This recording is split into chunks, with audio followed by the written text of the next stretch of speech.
ఎవరమ్మా మీది? రత్నాచలం అంటే మంగళగిరిలోనా? మీ ఎమ్మెల్యే గారు ఎవరు? లోకేష్ గారు. లోకేష్ గారా? సర్లేదమ్మా, పర్లేదులే. మీకు రేషన్ బియ్యం ఉందమ్మా? రేషన్ బియ్యం ఏమి ఇస్తారు మీకు? బియ్యం ఇస్తారా? అన్నీ ఇస్తారు. మరి సంవత్సరానికి 3 బండ్లు అని అన్నారు కదా, అవి వస్తున్నాయి మీకు? వస్తున్నాయా? ఇంకేం వస్తున్నాయమ్మా? ఈ మధ్య తల్లికి 100 పిల్లలు అకౌంట్లో పడ్డాయా? ఎవరి అకౌంట్లో పడ్డాయమ్మా? ఏ స్కూల్లో చదువుతున్నారు పిల్లలు? బాబు ఏ స్కూల్లో చదువుతున్నారమ్మా? MS school. నువ్వు కూడా అక్కడేనా? ఓకే. తల్లి ఇప్పుడు తెలుగుదేశం పార్టీ ప్రభుత్వం ఉంది కదమ్మా, ప్రభుత్వం పనితీరు ఎట్లా ఉందమ్మా రాష్ట్రంలో?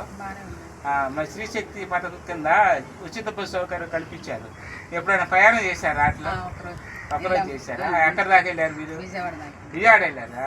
అంటే కంపల్సరీ ఉపయోగించుకుంటున్నారు తెలుగుదేశం కుటుంబ ప్రభుత్వం ఇచ్చింది సబ్సిడీలు కానీ ఏమైనా కానీ ప్రభుత్వం బాగా పనిచేస్తున్నామా?